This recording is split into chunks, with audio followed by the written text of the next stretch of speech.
you should have 0, 1, 0 on the top and 1, 0, 0 next, and still 0, 0, 1 on the bottom, right? So that's E1. And then E2, you're doing this operation to the identity matrix. So that's only going to change which row? Row 2. So you're still going to have the original row 1 and row 3 in this one, right? The only new row will be row 3. And what would be the new row, sorry, the new row 2? What would be the new row 2 here? Negative 3, 1, 0. Okay, is everybody good with those? Okay, then in C, I'm saying multiply these two together, but not in this order. I can't do this in my head unless I have them on the right side. So I'm going to put E1 again over here. 0, 1, 0, 1, 0, 0, 0, 0, 1. Okay, we want the product of those, right? So it's 3 by 3 times the 3 by 3 gives you another 3 by 3. The top row, since it's 1, 0, 0, when you multiply the top row by these columns, do you see only the first number is going to matter? Because the next two are 0, so who cares what the second and third entries are here, right? So you're going to get 0 plus some zeros, then 1 plus some zeros, and then 0 plus some zeros. So that's what you're going to get there, right? Middle row times these, it's negative 3 times 0, which is 0 plus 1 plus 0, so that's just a 1. Negative 3 plus 0 plus 0, so negative 3 here. 0, 0, 0 here. Are we good there? And then bottom row, 0, 0, 1, only the last number is going to matter because the other two are zeros. 0, 0, that's still a 0. 0, 0, another 0, and 0, 0, 1. Does that look good? Yeah. Okay. All right. So that's E1, E2, and then the matrix E2 times E1. Now, for the second part of this, where we're bringing in matrix A, I don't have enough room to do it here. I'm going to do it over here. So if I take A, which is 3, 2, 3, 1, negative 1, 2, and 2, 1, 3, and I put E1 on the left side of that, which is 0, 1, 0, 1, 0, 0, 0, 0, 1.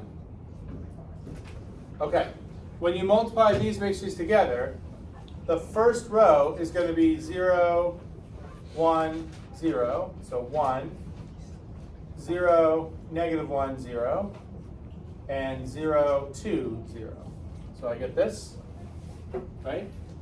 In the middle, I'm going to get 3, 0, 0, so that's a 3, 2, 0, 0, that's a 2, and 3, 0, 0, that's a 3. And then bottom row, I get 0, 0, 2, 0, 0, 1, 0, 0, 3. Okay. Now, if you look at that matrix, compare, this was A, this is E1, so this is E1 times A. Do you see, can you express this matrix as a specific change on matrix A? Like what happened to this matrix from matrix A to give us this? Yeah. Row 1 and 2 switched, and that was the operation that defined this matrix, right? So what we did was we found the matrix that does the job of switching rows 1 and 2. Like this is the matrix that when you do the multiplication actually performs that operation on this matrix. You get this, which is what would happen if you switched rows 1 and 2. Okay? The next part said take E2, which was 1, 0, 0, negative 3, 1, 0, and 0, 0, 1, and multiply that by what we have here. 1, negative 1, 2, 3, 2, 3, 2, 1, 3.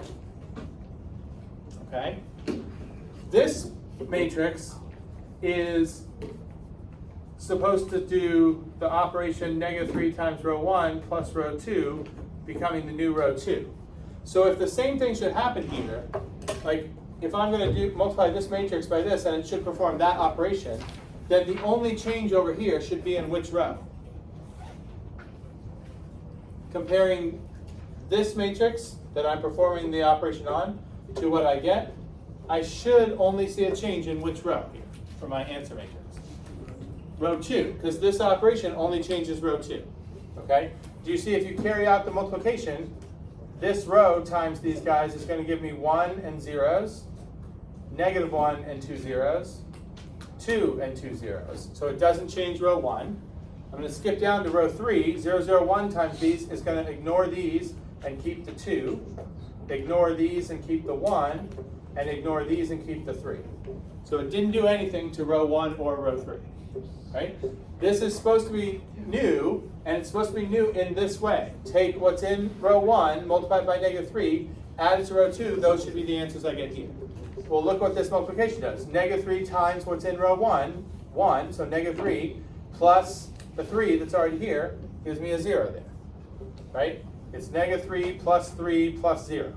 And then this is 3 plus 2 plus 0, that's a 5.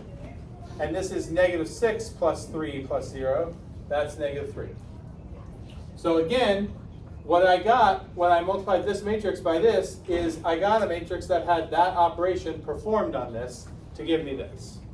Does that make sense? Okay. Now, what I said for last one here is, it says to do E2, E1 times A, and we have E2, E1, that's this.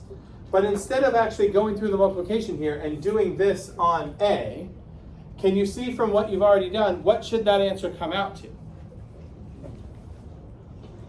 Like I was saying, you shouldn't need to do any more work. We have everything we need to be able to just write down what that answer is. What should it be? The same as what? As B, right. Because what's going on here? Look at what I have in B and what I have in C. Those two are equal because of what property we said exists for matrices. Associative. It's the same three matrices multiplied together in the same order. It's just that you group them differently, right? So it shouldn't matter if you do E1 times A first and then E2 times that, or E2 and E1 multiplied together first and then A times that. Actually, this times A, right? So we already know that I'm going to get this again, okay? But what I wanted, the reason I want you to think of it that way is, what if we did take this matrix times A and we got this? How would you describe this as having come from A? Like, what happened to A to produce this?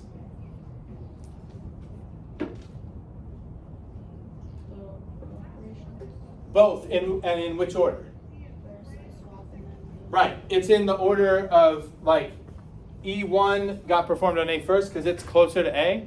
E1 was the switching the two rows. So the two rows got switched first, and then, based on that new matrix where the rows have been switched, then you take -3 times the new row 1, add it to the new row 2, and that makes the even newer row 2. Does that make sense? Okay, do you get the idea? All right, so where I'm going with this is, what you just saw are examples of what are called elementary matrices. Okay, we've had elementary row operations. Now there's such a thing as elementary matrices. Okay, and an elementary matrix is just a matrix that you get when you perform an elementary row operation on the identity matrix. Okay, so you can make an elementary matrix for any row operation that you want. Miha? Can you do like elementary column operation? You actually can. It's not. That's something you might do in linear algebra. We won't do anything with it, but there is the same idea for columns. Yeah. Okay. And the row versus column thing is something I'm highlighting in this next paragraph here. So it says the product of E, an elementary matrix, times A, any other matrix, and it says note that E is on the left, that's important, results in the operation associated with E. So whatever you did to create the elementary matrix, if you multiply that matrix by A, where E is on the left and A is on the right, what's going to happen is that operation will get performed on A. Why do you think it's important that E is on the left? We know that matrix multiplication is not commutative, so E times A and A times E, although these are both 3 by 3s and you can do the multiplication both ways, you wouldn't get the same answer both ways. So why am I saying that if you do it in this order, E on the left, A on the right, that will result in the row operation that defined E getting performed on A? Why would it have to be set up that way? Because it's a row operation, so you multiply from the left and the row times column. Right, when you have two matrices multiplied together, you treat the left matrix differently from the right matrix in the multiplication, right? What do you use in the left matrix? Rows, and what do you use in the right matrix? columns, okay? So since these are row operations, you want the elementary matrix that's performing a row operation, you want to use that matrix as rows, which means it needs to be on the left. If you put it on the right, you're not going to use its rows, you're going to use its columns, okay? So if you put the matrix on the left, that operation will be performed on A. Maggie? Could you do all the row operations on a singular E, or do you have to like stack them? Like, can you make one E? Yeah. Yeah, that's what this is saying, okay? So if, let's say you want to do a whole sequence of row operations, each elementary matrix does one operation, but like E1 does one, E2 does another, E3 does another. So if you put these all together and multiply all the E's together first, get all the E's multiplied together, you will get one, no bigger, it's still going to be a 3 by 3 matrix, right? But it will be one matrix that performs all of these operations one at a time on A, starting with the thing that is closest to A. So it goes backwards from what you would think when you're reading it, right? If you have En all the way down to E2 and then E1, E1 is the thing that gets applied first because it's next to A. Then E2 gets applied to that. So like the second operation is performed after E1 is. And then E3 follows that, and so on. So En is the last operation that gets performed. But instead of having to multiply one at a time, if you multiplied all the elementary matrices together first, you would just get one matrix that did all of those steps all at once. Does that make sense?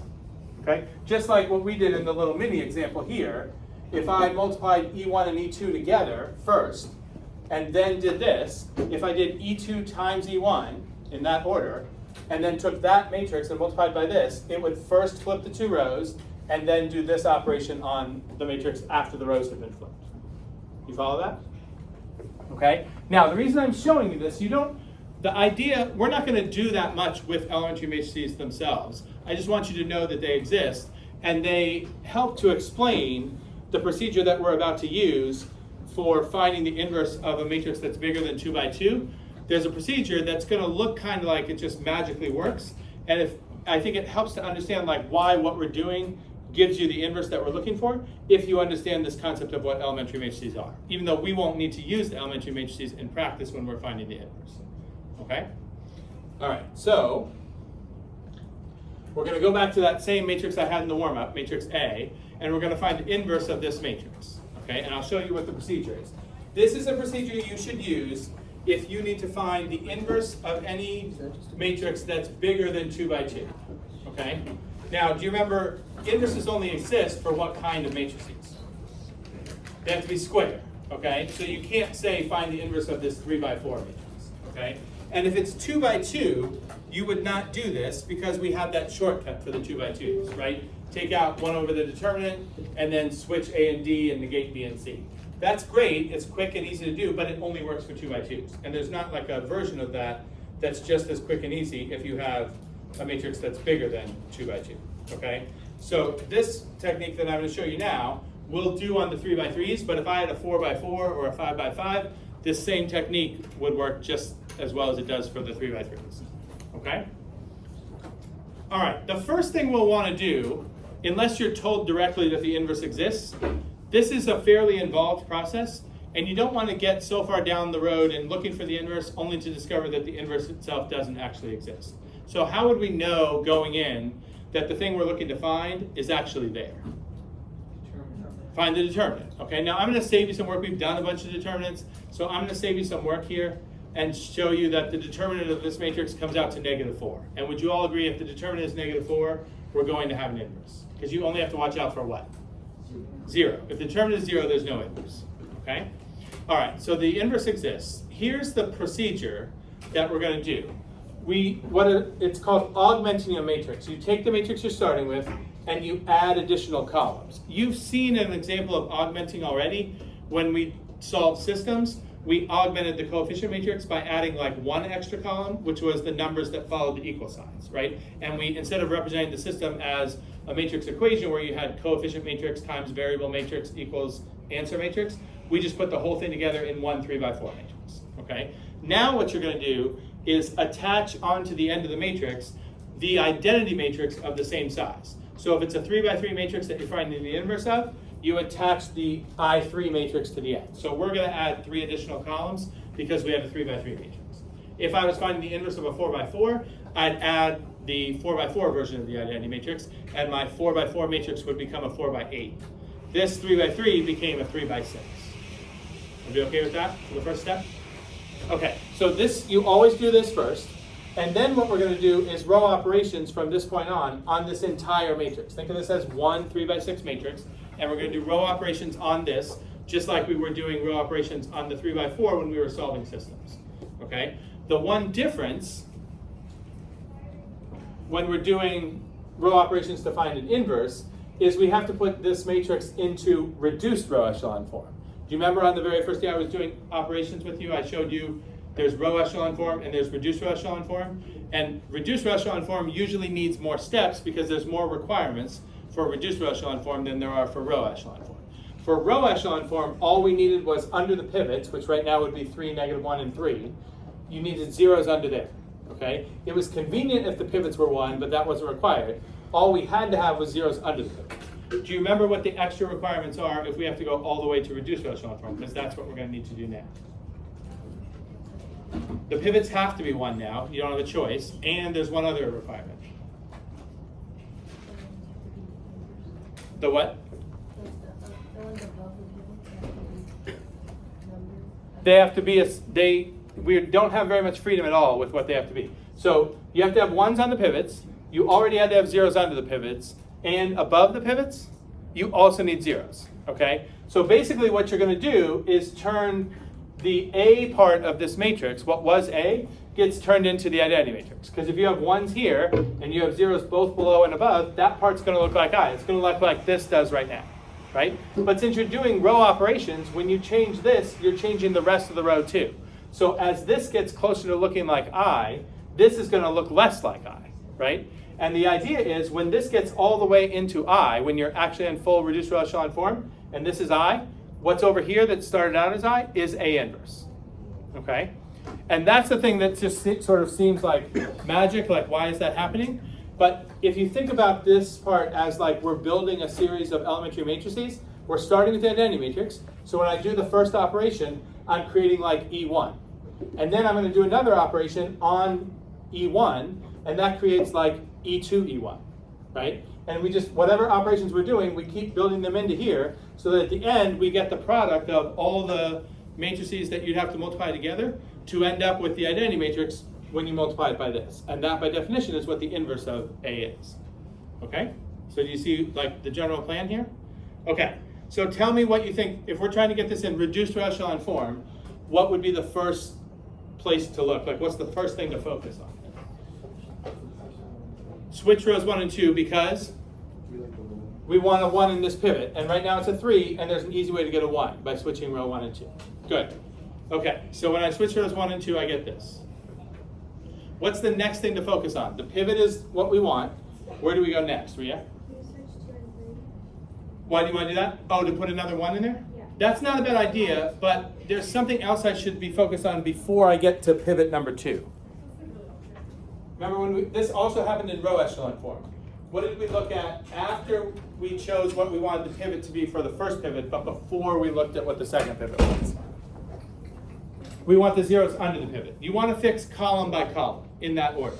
So before we decide what this pivot is going to be here, we want to get zeros under this.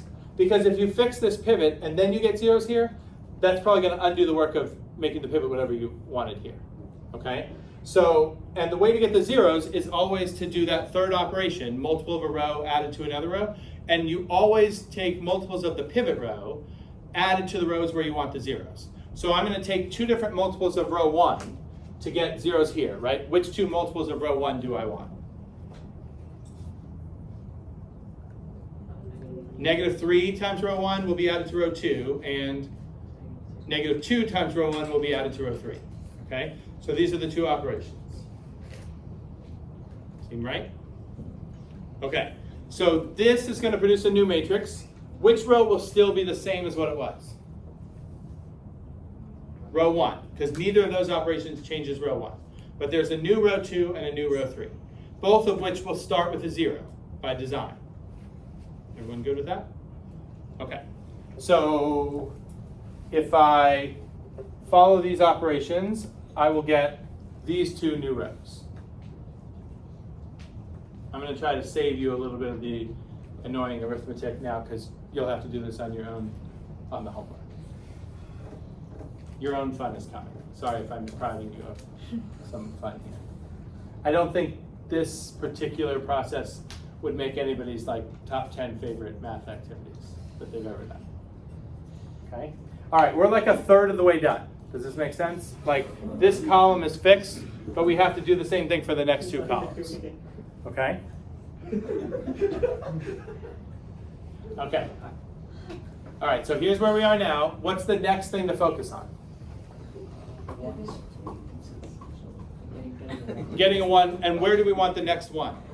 What's where we want the 1 to be next? Where the 5 is, right, okay? It's that pivot. You gotta move left to right, okay? So this pivot is done, zeros in the rest of the column, check. Next you go to this pivot. So that 5 I want to be a 1, okay? What's a direct way to get that to be a 1? 1/5 of row 2, okay? That's what I'm gonna end up doing, but I wanna point out a couple of other things, okay? I don't love multiplying this by 1/5 because not everything in here is a multiple of 5, so that's going to introduce some fractions. I will tell you ahead of time, it's hard to avoid in these problems, avoid fractions through the whole process. Sometimes people do a whole bunch of extra operations to try to avoid fractions, but at the end, like the answer has fractions in it, often, okay? So don't spend too much effort trying to avoid fractions all the time, but I would say if this didn't have all multiples of 5, but down here this 3, which could be a 1 also, if these were all multiples of 3, it would be worth it to like switch rows 2 and 3 and multiply through by a third if that didn't give me fractions where multiplying row 2 by a fifth did. Like that's worth doing, okay? You don't want to, once you fix this pivot, you don't want to move that row out of its spot, but the zeros here, it doesn't matter which one's in which place, right? So at this point, switching rows 2 and 3 is still on the table, but you definitely don't want to move row 1 out of its row 1 spot yet. Maggie? I multiplied it by -2 times row 3 and then negatized it. Multiplied what? Multiplied row 2? What? Multiplied row 3 by -2 and then added its row 2. So like -6 plus 5, you got a -1 here? And then I And then you, okay, that works. That's good. And you avoided fractions for the time being there. Yeah. Yeah, that's fine. That's an extra operation, right? You had to do 2 operations where I'm only going to do 1, but you didn't have fractions and I am going to have fractions, right? So that's like, you'll see as you're doing these on your own, you'll kind of get a feel for like how much is worth, like sometimes doing a couple extra operations might be worthwhile because you're keeping the numbers nicer. You're going to have to do this without a calculator, right? But sometimes you can carry that too far and like spend more time than you really want to, like figuring out how to avoid fractions. Most of these answers, and you'll see why this is in a little bit, most of these final answers are going to have fractions in them, okay? So I'm gonna not worry about it right now and just multiply row 2 by 1/5. That's the only row I'm changing. So row 1 and row 3 are the same. Row 2 is now 1/5 of what it was. So I do have some fractions in the middle there. Okay, now where do I go? I need to make the 3 a 0 and what else? The -1, because now reduced row echelon form, you need zeros above and below the pivots, okay? So same thing, you're gonna take multiples of the pivot row and add it to the rows where you want the zeros. The reason you wanna use the pivot row here is because when you multiply row 2 by a number, remember I don't wanna mess up this 1 or this 0, right? So if you multiply this row by whatever number you want, since it starts with a 0 here, whatever multiple you're using, this is still going to be a 0, and if you add 0 to what's over here now, whatever's there now is staying there, so you don't undo the work you already did, okay? In fact, that can help you with calculating these things. Any zeros you have in the pivot row, when you do the operation we're going to do, which is like row 2 plus row 1 will be the new row 1. Does that make sense? Because that gives me a 0 there.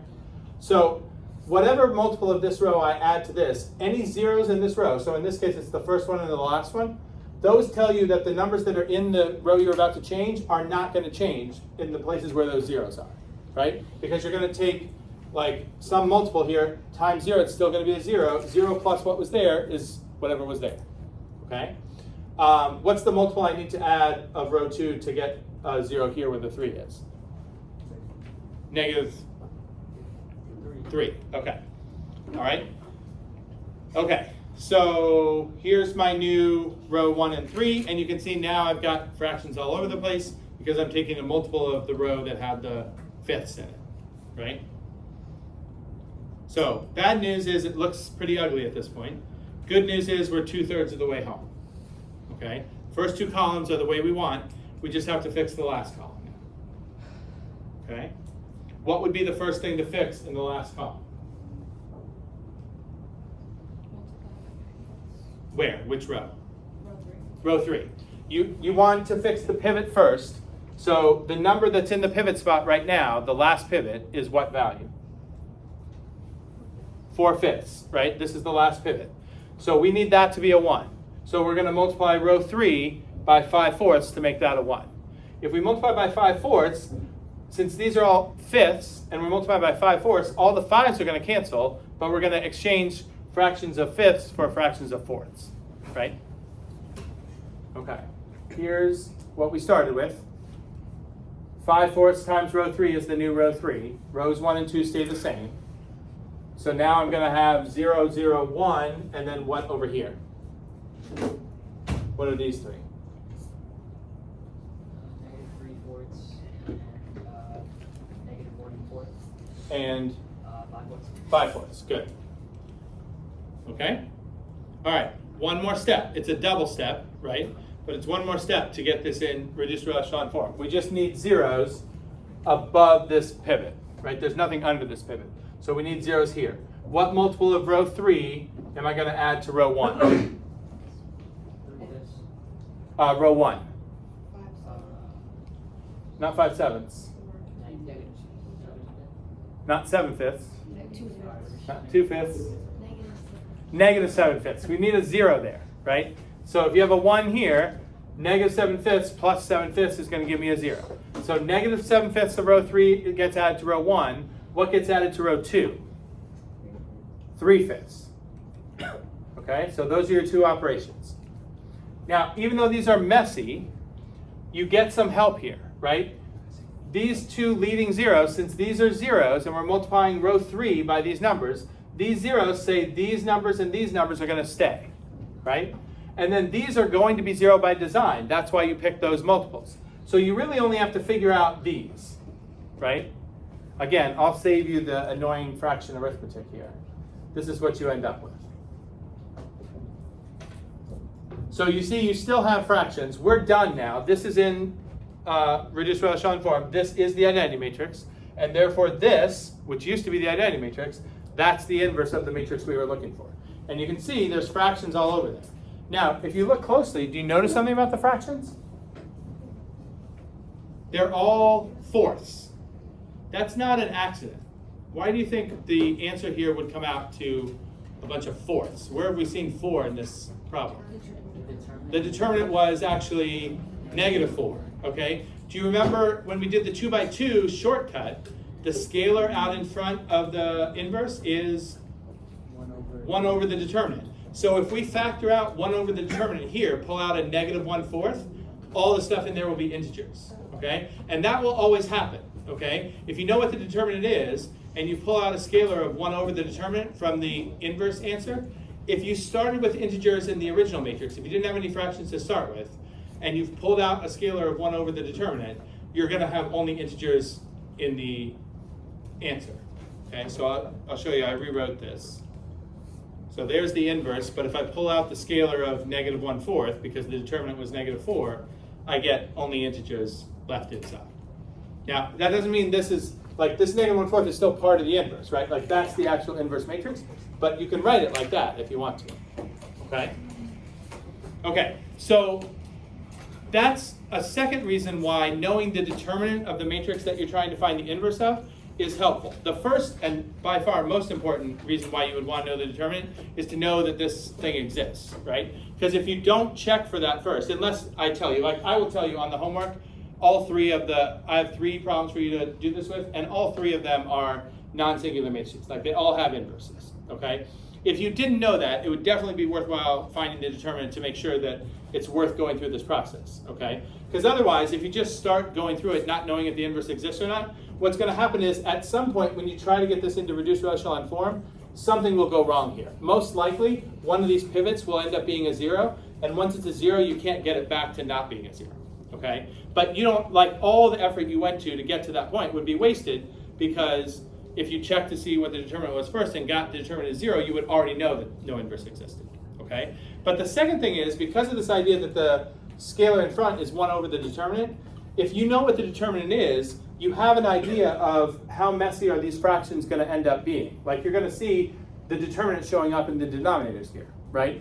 Remember, through the process, we had other fractions. Like, I had some fifths for a while, but eventually those fifths went away and I just had fourths. And the reason I have fourths is because the determinant was -4, okay?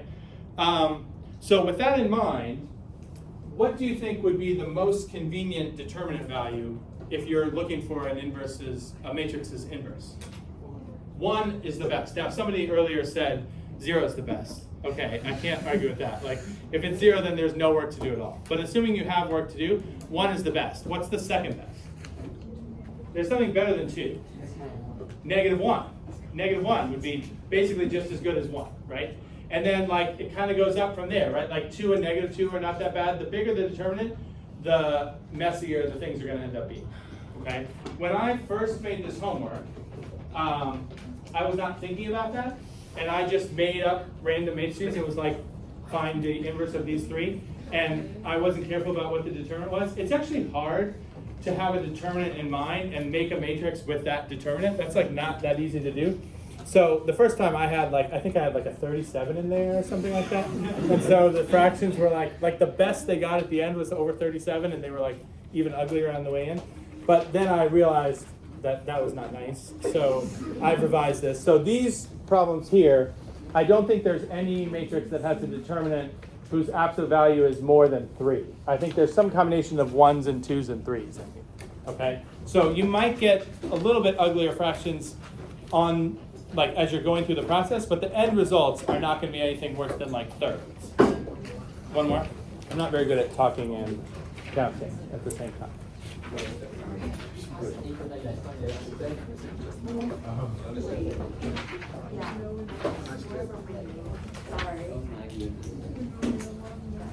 All right, so I can tell you that all these do have inverses, but if you find the determinant first, it might give you a clue as to how ugly to expect the answers. But none of them are super ugly.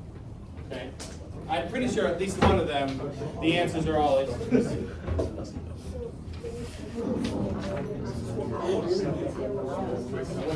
If you started with integers, if the original matrix had integers,